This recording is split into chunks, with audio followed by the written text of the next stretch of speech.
사복음서를 읽으실 때는 이 순서들을 어느 정도 가닥을 잡고 읽으시면 훨씬 더 도움이 될 것입니다. 자, 이번 주에는 마태복음 5장부터 18장, 그리고 주보에 나와 있습니다. 마가복음 3장부터 9장, 누가복음 5장부터 7장, 요한복음 6장. 네 가지가 다 섞여 있지만 순서대로 가니까 여러분이 이렇게 보시면 도움이 될 것입니다. 자, 오늘 요절 말씀 여자 2구역이죠. 준비되셨죠? 시작.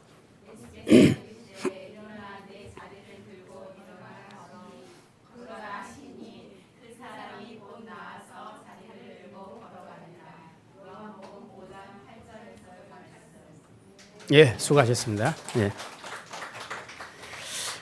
예수님이 이 땅에 오셔서 하신 일들을 제일 많이 기록한 것이 사복음서입니다. 예수님 오심으로 하늘에 있던 하나님의 나라가 이 땅으로 내려왔습니다. 아주 작게 시작하지만 이제 예수님을 통해서 하나님 나라가 무엇인가가 계속 하나씩 드러나고 있습니다. 예수님의 설교, 그 다음에 예수님의 가르침, 그리고 예수님의 치유 사역, 이런 것들을 자세히 들여다보게 되면 하나님 나라가 무엇인지 우리가 그 속성들을 깨달아 알 수 있습니다. 일반적으로 우리가 하나님 나라 천국 하면 대부분 떠올리는 것이 화가들이 그렸던 그런 그림, 천사들이 막 있고 보좌가 있고 그런 것들을 많이 연상을 합니다. 그리고 우리가 일반적으로 동화책에서도 천국 하면 그냥 죽어서 가는 그곳, 그래서 그곳에는 정말 풍성한 것들이 많이 있는 그런 것들을 천국으로 많이 생각을 합니다. 물론 그런 속성들은 당연히 있습니다. 근데 이제 우리가 사복음서를 읽을 때 주의해야 될 것은 하나님의 나라라는 것은 죽어서 가는, 종말에 죽어서 가는 하나님 나라만 나라가 아니고 그 하나님 나라가 이 역사 안으로 들어왔다. 예수님을 통해서 역사 안으로 들어왔다. 그리고 여기서부터 이 땅에서 하나님의 통치가 일어나는 하나님의 나라가 드디어 본격적으로 예수님으로부터 시작이 됐다 하는 것을 보여줍니다. 그래서 이 땅에서도 우리는 하나님 나라의 특성, 하나님 나라의 속성들을 충분히 이 사복음서를 통해서 발견할 수 있다는 것입니다.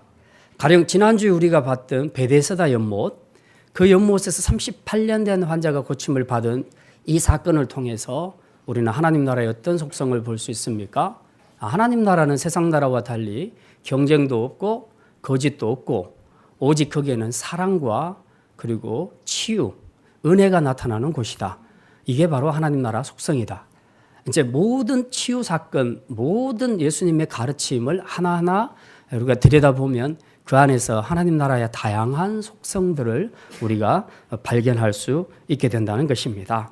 자, 이제 오늘 본문도 마찬가지입니다. 오늘 본문은 굉장히 간단한 예수님의 그 설교라고 해야 될지, 교훈이라고 해야 될지, 이제 그런 말씀이지만 이 안에서도 하나님 나라 가치관이 무엇인가 하는 것들을 예수님은 우리에게 잘 보여주고 있습니다. 자, 오늘 본문의 배경은 이렇습니다. 예수님께서 3차 갈릴리 사역을 마치고 유대로 돌아오시려고 하는 이제 그 무렵에 일어난 일인데 제자들에게 갑자기 이제 폭탄 선언을 하십니다. 그게 뭐냐 하면 내가 이제 얼마 있지 않으면 곧 고난을 받고 죽게 될 것이고 그리고 다시 부활하게 될 것이다. 이제 그런 폭탄 선언을 합니다. 그러니까 제자들이 이게 무슨 뜻인가? 예수님이 어떻게 죽고 어떻게 다시 살아난단 말인가? 이제 굉장히 의아하게 생각을 했습니다. 그러나 제자들의 머릿속에 늘 한 가지 생각하고 있었던 것이 있었는데 그게 뭐냐 하면 예수님이 메시아라는 거죠. 정치적인 메시아, 이스라엘이 그토록 기다렸던 그 로마의 압제로부터 이스라엘을 건져내주고 이스라엘의 위상을 올려줄 수 있는 그런 메시아가 곧 예수님이다 라는 생각을, 그 기대를 가지고 있었습니다. 근데 그분이 이제 곧 종말이 온다 하니까 드디어 우리가 생각하던 그 나라가 이제 도래하겠구나라고 생각을 했다는 겁니다.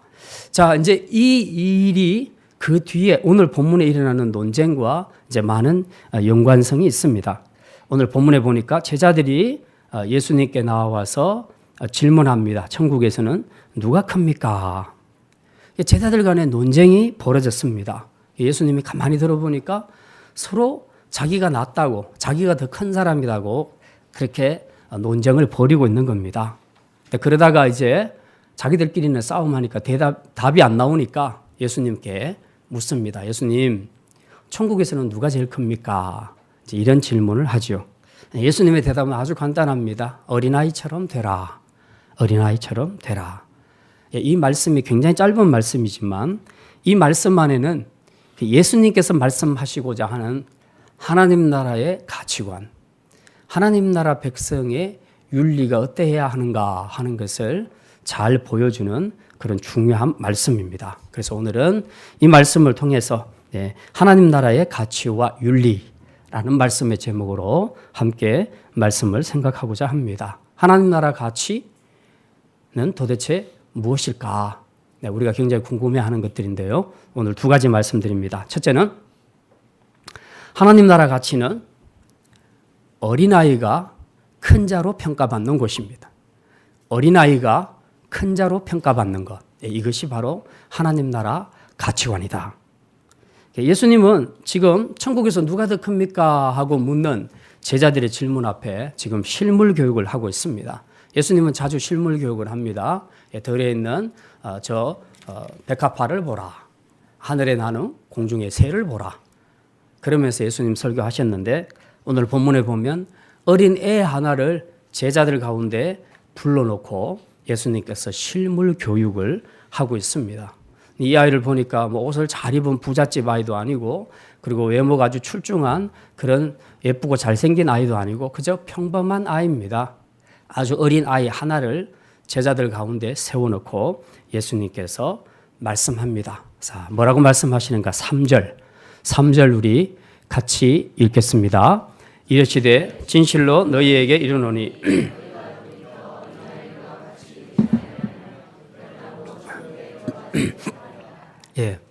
예수님께서 어린아이 하나를 세워놓고 너희들이 이 아이처럼 되지 않으면 천국에 못 들어간다. 그렇게 말씀합니다. 그래서 제자들이 한참 아이를 쳐다봤습니다.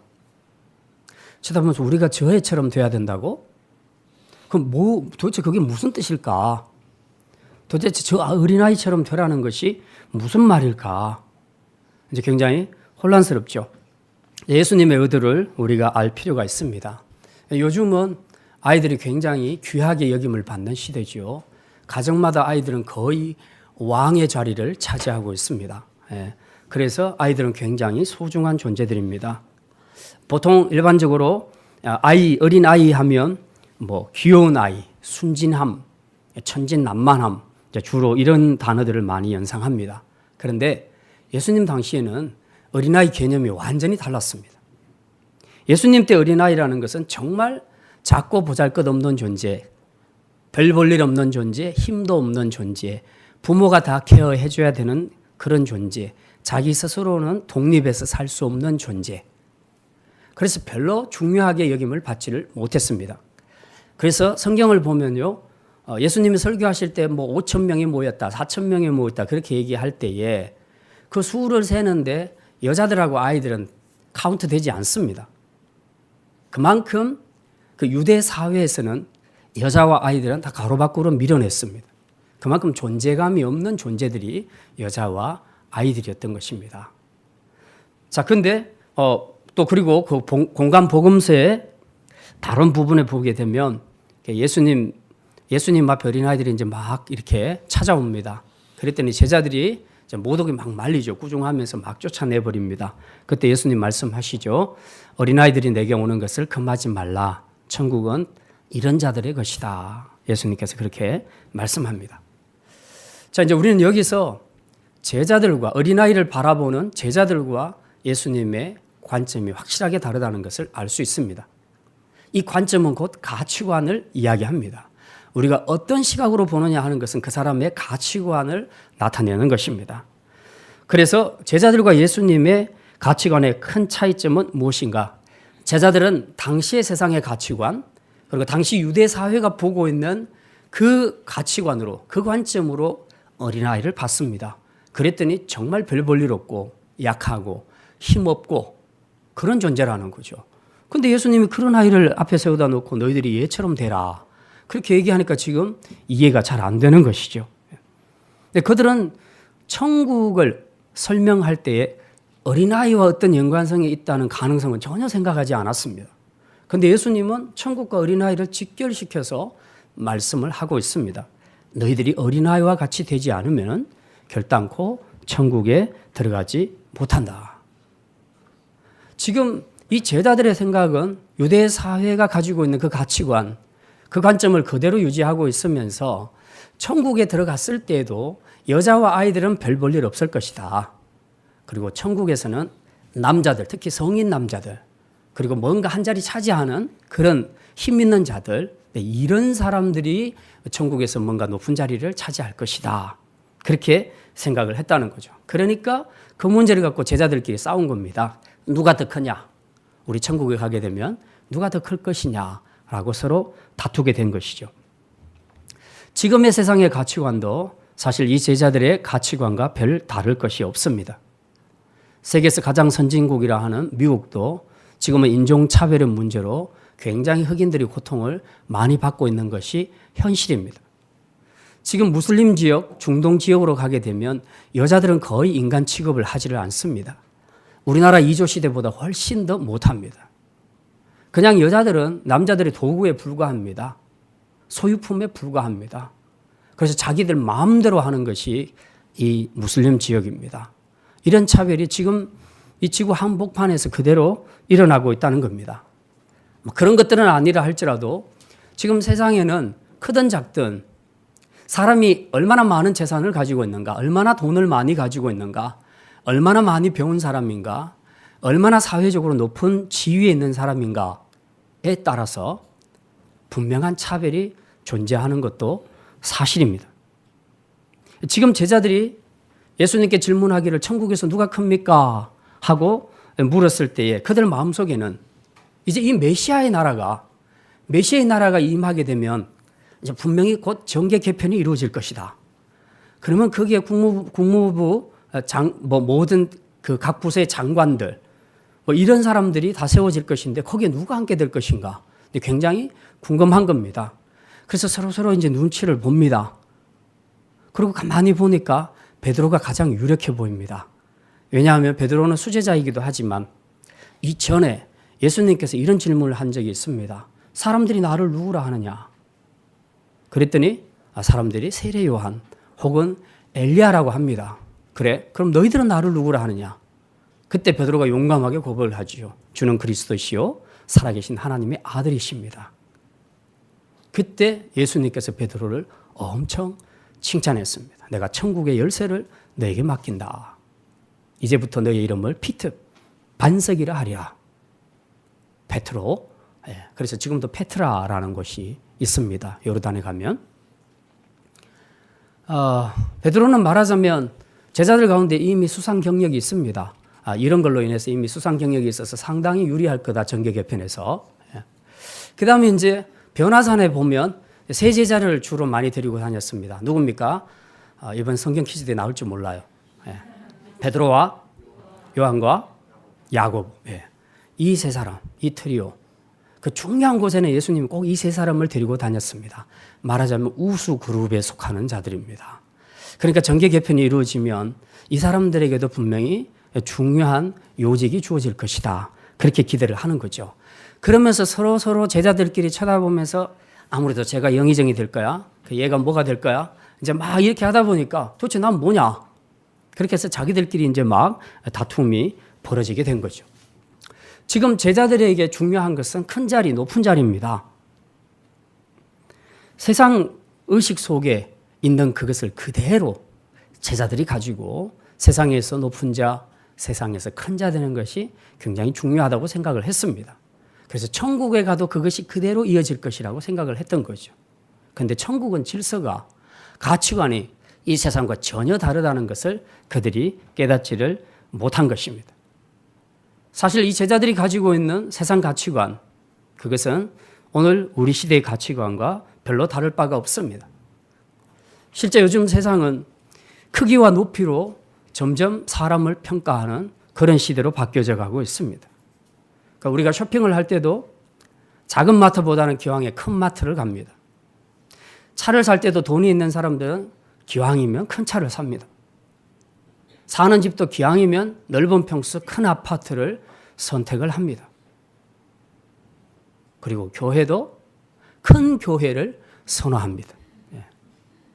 그러니까 여러분 어떻게 보면 세상 가치관으로 봤을 때는 약간 이상한 사람들이라고 볼 수 있습니다. 큰 것은 늘 세상에서는 승리의 상징 그리고 승자의 상징이라고 생각을 합니다. 그래서 세상은 늘 가진 자, 큰 자, 높은 자를 주목하고 그런 사람들을 바라보고 그런 사람들을 쫓아갑니다. 얼마 전에 제가 신문에 봤더니 이번 리우 올림픽에서 중국에서 금메달을 딴 선수들이 꽤 많은데 그중에 한 애가 굉장히 그 험악한 시골에 사는 그런 애가 금메달을 땄는가 봅니다. 그래서 그 고향에서 이제 난리가 났습니다. 잔치가 일어나고 그리고 어떤 길을 그 아이 이름을 따서 무슨 길하고 이제 이름을 낸다고 그렇게 이제 신문이 났어요. 났는데 근데 그 고향에 묘하게도 은메달을 딴 친구가 또 하나 있었습니다. 근데 걔는 완전히 관심 밖이에요. 그냥 처음 들을 때 한번 박수 쳐주고 그게 끝이고 그리고 그 뒤로는 아무도 관심을 갖지 않더라. 그래서 기자가 쓰면서 굉장히 씁쓸한 내용이다. 세상은 2등에는 관심이 없고 오직 1등에만 관심이 있다는 것입니다. 이게 바로 세상의 가치관입니다. 그런데 오늘 예수님 말씀하시는 내용을 보면 하나님 나라 가치관은 전혀 다르다고 말합니다. 예수님은 큰 것이 중요한 것이 아니고 큰 것이 좋다고 말하지 않습니다. 오히려 예수님은 어린아이, 소자가 천국에서는 가장 큰 자다라고 그렇게 말씀합니다. 혹시라도 제자들이 이게 무슨 말일까? 잘 못 알아들을까 봐 예수님께서 다시 한번 해석을 해 주십니다. 4절 말씀 어떻게 해석해 주시는지 같이 읽겠습니다. 그러므로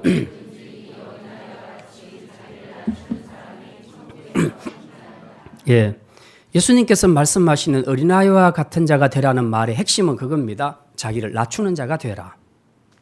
자기를 낮추는 자가 되는 것이다. 다시 말하면 겸손한 자가 되어라. 그렇게 말씀합니다. 우리가 일반적으로 아이들 특성하면 주로 이제 순진함, 천진난만함, 뭐 이제 이런 것들을 많이 생각합니다. 그리고 이제 전부 다 귀엽다는 그런 느낌. 자, 어린아이는 거의 그런 단어들을 연상시키면서 생각을 합니다. 그런데 예수님 말씀하시는 것은 그런 뜻이 아닙니다. 근데 거기에 초점이 있는 것은 아니고 물론 그런 의미도 있겠지만 예수님이 핵심적으로 말하고자 하는 주요 포인트는 그게 아닙니다. 어린아이가 되라고 했을 때 예수님이 생각하시는 어린아이라는 존재는 늘 연약하다. 그래서 혼자 힘으로는 살 수 없는 존재다. 그래서 늘 부모에게만 의존해야 되는 부모 의존적인 존재다. 그런 것처럼 우리가 하나님 앞에서도 나는 하나님 없이는 못 삽니다. 라고 고백할 수 있는 하나님 의존적인 존재. 그것이 바로 어린아이와 같다는 겁니다. 어린아이와 같다는 말의 의미는 바로 이런 것입니다. 반대로 얘기하면 나 힘 있어. 나 많이 알아. 똑똑해. 많이 배웠어. 나는 몸도 건강해. 지위도 높아. 내가 가지고 있는 권력도 커. 그런 생각으로 하나님 앞에 서 있으면 절대로 어린아이로 다른 사람을 섬길 수가 없는 겁니다. 왜냐하면 세상에서는 높은 자, 큰 자들은 항상 우대를 받습니다. 대우를 받는다는 겁니다. 존경을 받고 많은 사람들이 자기 앞에서 무릎을 꿇거나 또 절을 합니다. 그러니까 늘 섬김 받는 것에 익숙한 것이 세상에서는 큰 자고 높은 자입니다. 그런데 하나님 나라에서는 전혀 그렇지 않다는 거죠. 하나님께서 중요하신, 하나님 나라에서 중요하게 생각하는 가치관은 바로 어린아이와 같이 되는 것이다. 자신을 낮추는 것이다. 즉 하나님 없이는 나는 못 삽니다. 전적으로 하나님의 은혜가 필요합니다. 라고 자신의 그 연약함을 솔직하게 고백하며 살아가는 사람, 바로 그 사람이 어린아이와 같은 사람이다. 그렇게 말할 수 있습니다. 실제로 우리가 일상생활에서 보면 남자들은요, 문제가 생겨도 웬만해서는 남한테 부탁 잘 안 합니다. 속으로 끙끙 앓습니다. 절대로 말하지 않습니다. 그러다가 사건이 터져서 가족들이 더 힘들어지게 되는 그런 경우들도 많습니다. 그러나 여자들이나 아이들은 대부분 다 있는 그대로 다 이야기를 해버립니다. 왜냐하면 본래 자기 안에 해결할 수 있는 힘이 없다고 생각을 하니까. 그러니까 어쨌든 이걸 오픈시킴으로써 누군가의 도움을 받겠다는 그런 의지입니다. 그런데 우리가 하나님 앞에서조차도 남자들이 그냥 속에 있는 것 내놓지 않고 그냥 자기 힘으로 다 하려고 생각하면 절대로 문제가 해결되지 않는다는 거죠. 그래서 어린아이와 같을 필요가 있다는 겁니다. 남자들도 솔직하게 하나님 나 이거 못합니다. 이거 못하겠습니다. 지금 내 처자식들은 나를 바라보고 있지만 나는 큰 소리 치고 아무 문제 없는 것처럼 그렇게 살고 있지만 사실 나는 너무 힘듭니다. 이렇게 하나님 앞에 어린아이처럼 나가서 솔직하게 고백하고 하나님 없이는 내가 이 문제를 해결할 수 없다라고 주님 앞에 기도할 수 있는 이런 사람이 바로 어린아이 같은 사람이다. 겸손한 사람이다. 그렇게 말하고 있습니다. 자, 뿐만 아니라 한 걸음 더 나아가서 예수님은 제자들에게 이렇게 말씀합니다. 아까 3절에 보니까 진실로 너희에게 이르노니 너희가 돌이켜 어린아이들과 같이 되지 아니하면 결단코 천국에 들어가지 못하리라. 너희 지금 크기로 높이로 평가하는 그 가치관 버려라. 돌이켜라. 그리고 하나님 나라 가치관을 수용해라. 그렇지 않으면 너희는 천국에 못 들어간다. 그렇게 말씀합니다. 지금 이거는 사실 생각해 보면 굉장히 중요한 말이에요. 제자들은 이미 천국에 들어가는 것을 기정사실화하고 있습니다. 그리고 들어가서 내가 어느 자리에 앉을 것인가 그게 지금 중요한 겁니다. 그런데 예수님은 천만의 말씀 그게 아니고 너희들이 어린아이와 같은 마음을 가지지 않으면 천국에조차도 못 들어간다고 그렇게 말씀하고 있습니다. 이 굉장한 차이죠. 해석의 차이가 굉장합니다. 이 내용과 동일한 내용을 담고 있는 마가복음 9장 35절에 보면요. 예수님께서 이렇게 말합니다. 너희가 첫째가 되고자 하면 맨 마지막이 되어서 섬기는 자가 되어야 하리라. 그렇게 말씀합니다. 자신을 낮춘다는 건 남을 섬긴다는 것은 많은 희생과 고난을 감수해야 됨을 의미합니다. 많은 것들을 내려놔야 된다는 겁니다. 지금 내 포지션이 여기인데 세상에서는 이 포지션 가지면 전부 누릴 수 있습니다. 다스릴 수 있습니다. 그러나 하나님 나라에서는 그게 아니다는 겁니다. 내려놔야 됩니다. 내려와야 됩니다. 내려놔야 되니까 이게 얼마나 억울합니까? 세상에서 지금 힘들게 내가 얻은 쟁취한 것인데 하나님 나라에서 그걸 다 내려놓으라니까 그걸 갖고 다 풀어주고 섬기고 사랑하라니까 이거 내려놓는 것이 얼마나 어렵습니까? 그래서 낮은 자가 되는 건 어려운 겁니다. 어린아이가 된다는 것은 참 어려운 것입니다. 그런데 예수님께서는 그게 하나님 나라 가치관이기 때문에 그렇게 살아야 한다고 말씀하고 있습니다. 예수님은 입으로 말씀만 하신 것이 아닙니다. 실제로 그것을 삶으로 보여주셨습니다. 빌립보서에 보면 이렇게 말합니다. 예수님은 하나님과 본체시나 하나님과 동등됨을 취할 것으로 여기지 아니하시고 그가 죄 있는 육신의 몸으로 이 땅에 오셔서 우리를 위하여 십자가에 죽으시기까지 낮아지셨다. 그래서 나중에 그 죽으신 그 무덤까지 내려가신 그를 하나님의 오른손으로 높이 드사 그렇게 표현하고 있습니다. 예수님은 기득권을 주장하지 않고 내려오셨다는 겁니다. 어디까지? 이 세상까지 인간으로 그것도 죄 있는 죄인의 모습으로 십자가에 그리고 무덤까지 내려가셨습니다. 더 이상 내려갈 수 없을 정도로 완벽하게 내려가셨습니다. 그리고 그 낮아짐을 통해서 우리를 구원하신 것입니다. 이게 하나님 나라 가치관이라는 거죠. 어린아이가 된다는 것은 다 내려놓으라는 것을 의미합니다. 그래서 이렇게 세워진 이 십자가의 낮아짐으로 세워진 것이 바로 하나님 나라고 이 땅의 교회인 줄 믿습니다. 이제 이 몸된 교회의 머리로 계시는 분이 예수님이십니다. 오늘 우리는 어떤 가치관을 가지고 살아가고 있는지 우리가 돌아볼 필요가 있습니다. 오늘도 크기와 높이로 평가하며 그것이 마치 우리가 추구해야 할 목표인 것처럼 정신없이 열심히 산다는 성실하게 산다는 그 미명하에 오늘도 크기와 높이를 추구하며 살아가는 그런 삶은 아닌지 우리가 돌아봐야 합니다. 그리고 한편으로는 상대적으로 나처럼 그렇게 되지 못한 사람, 연약한 사람, 작은 사람, 힘없는 사람들에 대해서는 무시하고 그렇게 살아가고 있지는 않습니까? 저는 우리 청년들, 특별히 우리 학생들은 크기와 높이로 사람을 평가하는 이 세상 가치관에 여러분이 흔들리지 않았으면 좋겠습니다. 어린아이처럼 겸손하게 되시고 낮은 자의 자리로 가시기를 바랍니다. 이 말을 오해하시면 안 됩니다. 우리 하영이가 거창고 다닐 때 제가 그 거창고 그 교훈을 보고 깜짝 놀랐습니다. 낮은 자의 자리로 가라. 근데 뭐 그것만이 아니라 쭉 적혀 있는 것이 막 기쁘다기보다는 우리 아이를 여기에 보내야 될까? 그 생각이 드는 거예요. 전부 뭐 부모 말씀대로 하지 말고 낮은 데로 가라, 섬기는 데로 가라, 어두운 데로 가라. 막 계속 그 이야기만 하고 있으니까 막 이 항목들이 진행될 때마다 제 마음이 막 천근만근 더 무거워지고 막 그렇더라고요. 예. 낮은 자의 자리로 간다는 것은 무능한 사람이 되라는 뜻이 아닙니다. 학생들이 공부를 안 해도 된다는 뜻이 아닙니다. 나는 노숙인과 함께 할래 하면서 공부도 안 하고 걔네들하고 놀아라 그런 얘기가 아닙니다.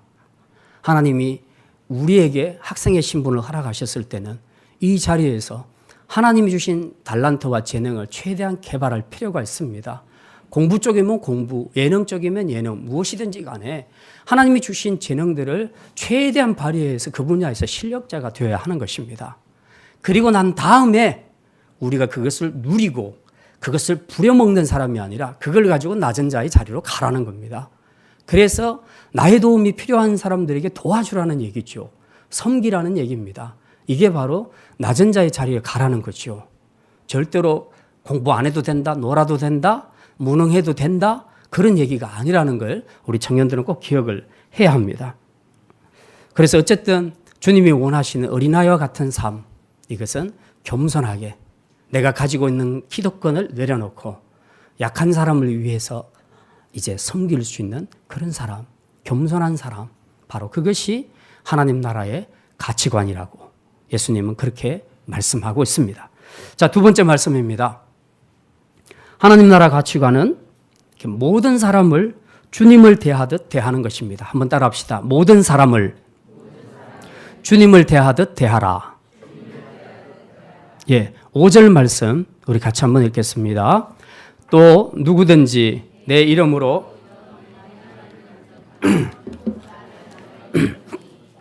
예, 내 이름으로 이런 어린아이 하나를 영접하면 곧 나를 영접하는 것이다. 그렇게 예수님 말씀하십니다. 제가 이제 이 본문 보면 생각나는 설교가 하나 있습니다. 제가 주일학교 다닐 때 제가 언젠가 한번 말씀드린 것 같기도 한데요. 주일학교 때 주일학교 선생님이 설교를 하시는데 딱 이 본문을 갖고 설교를 하셨어요. 5절 말씀 이거 갖고 설교를 했습니다. 설교 내용은 이렇습니다. 어떤 성도가 하나님 앞에 기도하는데요. 이 중에도 혹시 그런 분이 있을지 몰라요. 예수님 보고 싶으신 분 있습니까? 우리 옛날에 부장님 예수님 엄청 보고 싶어가지고 기도를 많이 하셨는데 예, 보기는 봤는데 등을 봤대요. 예. 아무튼 그래도 굉장히 큰 축복입니다. 예. 이제 이 성도가 기도를 하면서 예수님 얼굴 한번 보고 싶어요. 예수님 한번 만나게 해주세요. 우리도 옛날에 이런 소원들이 아마 있었을 것입니다. 너무 간절하게 기도를 포기하지 않고 계속 했던 겁니다. 그랬더니 어느 날 하나님께서 응답을 주십니다. 네가 그렇게 보고 싶냐? 그럼 내가 내일 너희 집에 찾아가겠다. 그래서 이제 너무 기분이 좋은 거죠, 이 사람이. 그래서 그날 이제 대청소를 다 한 겁니다. 그냥 집안 안팎으로 해서 전부 대청소를 다 하고 깔끔하게 준비해서 이제 성경책을 펴놓고 예수님 오시면 예배 드리려고 그렇게 이제 기도하고 기다리고 있었습니다. 근데 해가 지도록 안 오시는 거예요. 개미 한 마리도 일신하지 않는 거예요. 그때부터 이제 마음이 막 불안해지기 시작한 겁니다. 자, 그랬는데 이제 어두운 밤이 되려고 하는데 그때 밖에서 이제 문 여는 소리가 들리는 겁니다. 그래서 예수님인갑다 하고 이제 보선발로 막 쫓아나간 거예요. 나가니까 예수님이 아니고 웬 거지가 하나 나왔는 거예요. 그래서 이제 밥 달라고 동양을 하는 겁니다. 그러니까 순간적으로 화가 엄청난 거죠. 기다리던 예수님은 안 오고 거지가 하나 찾아와서 동양을 하고 있으니 화가 난 거죠. 그래서 에이 재수없다 하고 소금 한 바가지 뿌리고 돌려서 쫓아보냈습니다.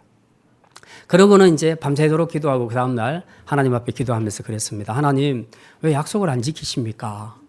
내가 그렇게 예수님 보고 싶다 했는데 왜 안 오십니까? 하나님이 대답하십니다. 내가 너한테 갔었다. 무슨 말씀을요? 우리 집에 온 사람 여러분 거지 하나밖에 없었습니다.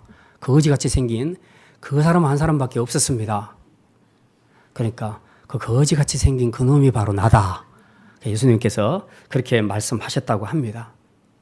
그래서 그러면서 주시는 말씀이 누구든지 내 이름으로 이런 어린아이 하나를 영접하면 곧 나를 영접하는 것이다. 그렇게 주일학교 선생님 그렇게 설교를 마무리하셨습니다.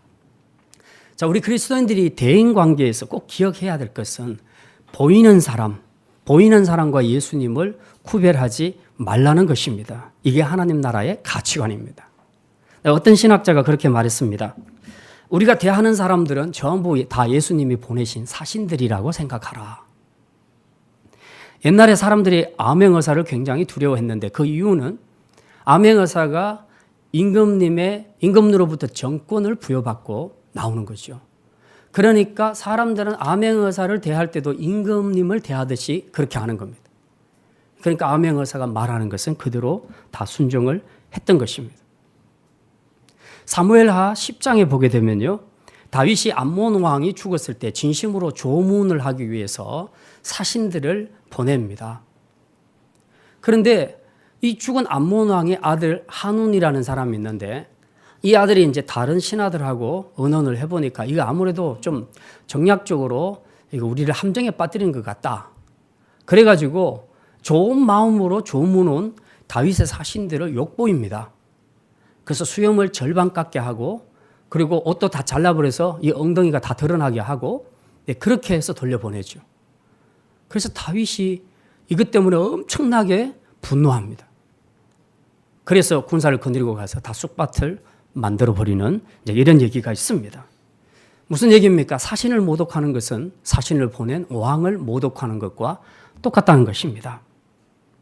예수님은 이런 어린아이 하나라도 다 하나님의 형상으로 지음을 받았고 또 하나님이 보내신 사신들이기 때문에 어린아이라 할지라도 혹은 세상에서 소외되고 연약하고 힘없고 불쌍한 자들이라 할지라도 절대로 사람들로부터 멸시를 받거나 또 무시를 당하는 일이 없어야 된다고 예수님처럼 그렇게 대우를 해줘야 된다고 말씀하는 것이 5절의 말씀입니다. 만약에 그렇게 하지 않는다면 즉 다윗이 암몬 왕에 보냈던 사신들에게 이 암몬 왕 한운이 그랬던 것처럼 그렇게 한다면 큰 벌을 받을 것이라. 어떤 벌을 받는가? 6절에 이렇게 기록합니다. 어린 소자 하나를 무시하는 사람, 6절 말씀 같이 읽겠습니다. 누구든지 나를 믿는 이 작은 자 중 하나를 실족하게 하면 차라리 연자 맷돌이 그 목에 달려서 깊은 바다에 빠뜨려지는 것이 나으니라. 그 연자 맷돌은 두 가지 종류가 있는데요. 하나는 손으로 돌리는 맷돌이 있고요. 하나는 나귀들이 크게 이렇게 돌면서 돌리는 큰 맷돌들이 있습니다. 손으로 돌리는 작은 맷돌 말고요. 큰 맷돌. 어린 소자 하나를 이렇게 무시하고 학대하게 되면 바로 그 사람을 목에다가 이 큰 맷돌, 연자 맷돌을 목에 메고 바다에 빠지게 한다는 겁니다. 그러면 큰 연자 맷돌을 목에 메고 빠졌으니 살아날까요? 아니면 죽을까요? 죽겠죠. 하나님의 심판이 그렇게 그런 사람들에게 나타난다고 말씀하고 있습니다. 굉장히 중요한 말씀입니다. 우리가 늘 사람을 대할 때에 정말 예수님이 보낸 사람이다라는 의식을 가지게 되면 우리 사람을 대하는 태도가 분명히 달라지게 되어 있습니다. 그런데 그렇게 생각하지 않고 자꾸 까먹으니까 보이는 그 사람만 보게 되는 것이죠. 천주교가 개신교보다도 사람들에게 인정받는 항목이 있는데 그 중에 하나가 구제하는 사역입니다. 구제하는 사역이 개신교보다 훨씬 뛰어납니다. 이게 장점이기도 하고 단점이기도 합니다. 무슨 말인가 하면 단점이란 뜻은 다른 게 아니고 신학적으로 전통적으로 이 천주교의 신학적인 배경을 보게 되면 행위구원입니다. 행위구원. 개신교는 믿음으로 구원받는데 천주교는 행위로 구원을 받습니다. 그런 신학적인 배경 하에서 있다 보니까 자꾸만 선행을 많이 행합니다. 많이 행하면 지옥에 간 사람도 다시 연옥으로 올 수 있다. 또 천국으로 갈 수 있다. 그래서 면죄부 그런 일들도 많이 있죠. 예.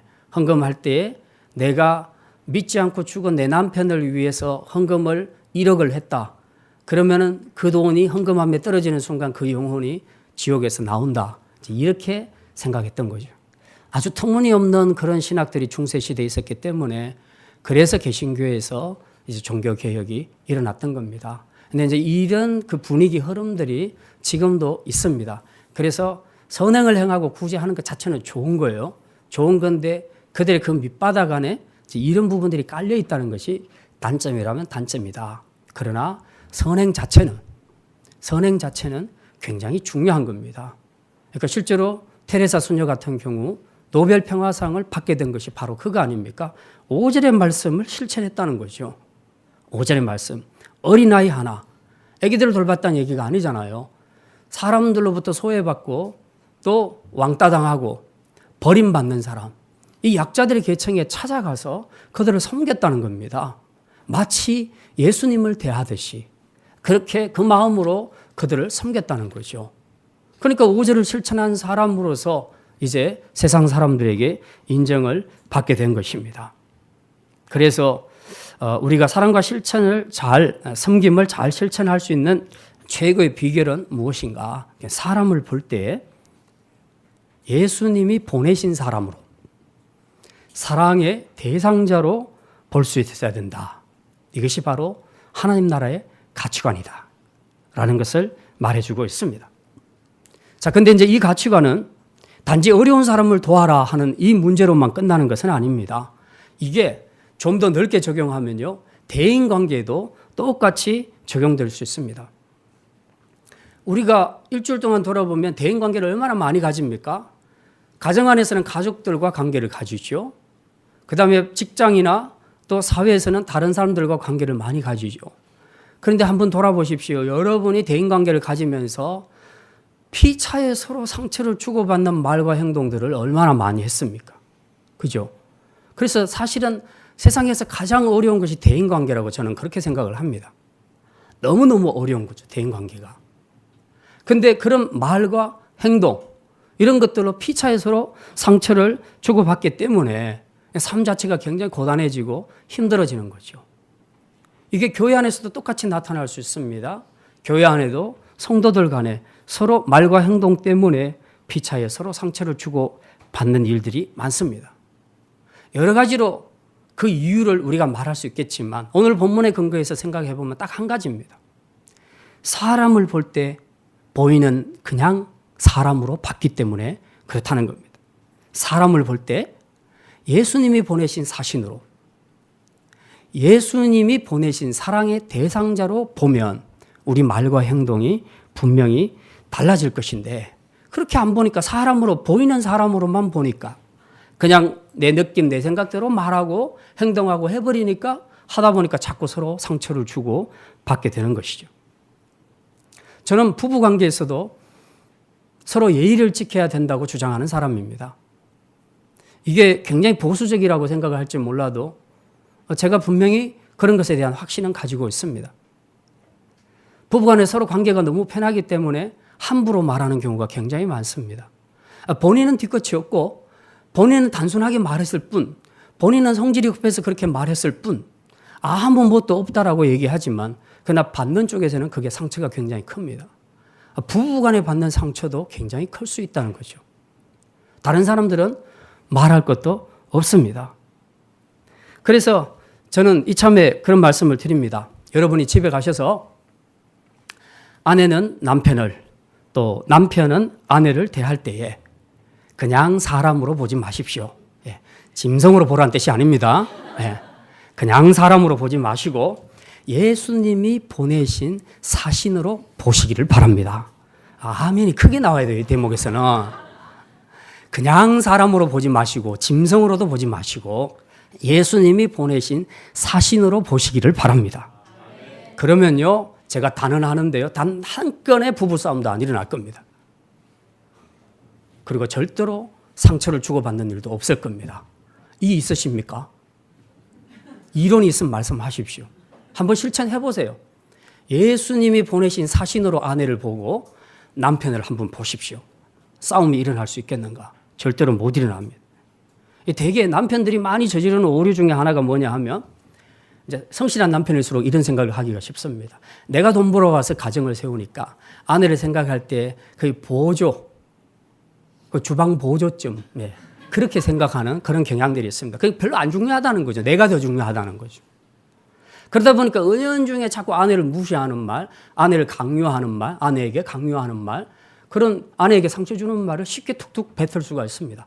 본인은 나쁜 뜻이 없었을지라도 아내 입장은 그거지요. 남편이 다 돈을 다 벌어오고 있고 있으니까 그러네. 그럼 난 약자구나. 난 보조구나. 나는 별로 중요하지 않은 사람이구나. 라고 생각을 할 때는 이미 그 현실을 받아들이는 순간 남편이 하는 말들은 전부 상처로 오게 됩니다. 그러니까 내가 이러니까 날 무시한단 말이지. 이제 이런 생각이 들 수 있는 거죠. 아내도 남편을 대할 때 마찬가지입니다. 남편이 요즘 많이 힘든 때잖아요.